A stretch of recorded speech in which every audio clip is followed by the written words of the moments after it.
Sammuu kamii yaaddumaaf duubee naggaaddu jawweef baqqalaafaa dagatuu barbaaddu. Nan beeka bareechee eenyuu hin dagatu jarri haqa qabaa rabbuuyyuu hin gatu. Balaan fedhe bu'ee maaf ardii hin cinne mootiin gabroonfataa maa waan fedhe hin finne jawweef baqqeen fa'as keessa keenya jiru hidhaa fi gidiraan irraa nun jijjiiru. Hidhaa fi gidiraan irraa nun jijjiiru. Osomaayyuu dhumne Oromoon martinuu firii jawwee jenna isiniin sarminu. Oromoon qoodamee kaaba fi kibbatti gantuun nu tuffatte dhibbarraa dhibbatti. Hoggayyuu hin boonnaa imimmaan hin dhumu nutti wal jijjiiraa maftaraa nu tumu. Osoo kaanii dullee akka Tigraayitti seena nu deebisus bara beeraayitti osomaa ilaalluu goota meeqa dhabnee mana teennee boonna sagalee gad qabne. Tigraayimmaan har'a nuti morminuu fi hin gowwoomin qomoo hambaan qabunuufi. Kalee waan nu godhan jarrummaan har'aatu. Kalee waan nu godhan jarrummaan har'aatu Oromoon firooma hin qaban homaatu. Yaa Oromootiyya.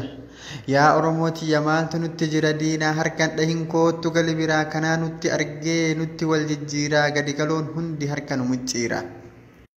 Numa keessa ciisa uummanni jajallaan.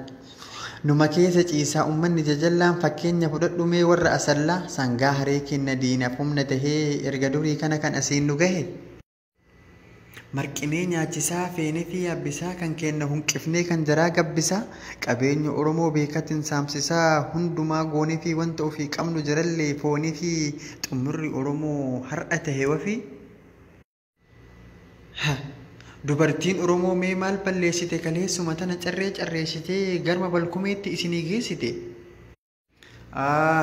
Wayii geessuu qofaa Abiyyi fi Isaayyaas fuutee afaan kaayaa jaraafuun hin dhabne ilmaan Oromoodhaa hundeedhaan akaaya. Ammallee nuun galle akkaataan jireenyaa jara sooraa jirra funaannee fi beenya dadhabanii kufnaan fuunee afaan keenya. Ammallee dhagayaa raayyaa ittisa biyyaa keessa warri jiru ilmaan Oromoodhaa nuti obbolaadha tiru lola jaraa keessaa wanti gootu hin jiru koottu as deebi isaa waliin tahii du'an taaneen kufin koottu jalaa bahi. Osoo hayyuun kan kee mana hidhaa ciisu mee maaluma wanti diinaa si lolchiisu jarri bineeyyidha booda siyyuun dhiisu naamani. Amaarri nuun taatu quba qabda ture harkaa farma aayyoo jaratu nu mureessaniifuu madaadhaa madaan nu kulkulaa. Jarri wal haafixxuu hin dhaabbatin dura. Oromoo dammaqi lakkisii uf barii humna kee kuufadhu nutu moohatarii. Tigraayiif amarri wal'aansoo haa qabu. Nyaatallee wal dhorgee yoo ture agabuu beekamaadha keessaa tokkochi dadhabu.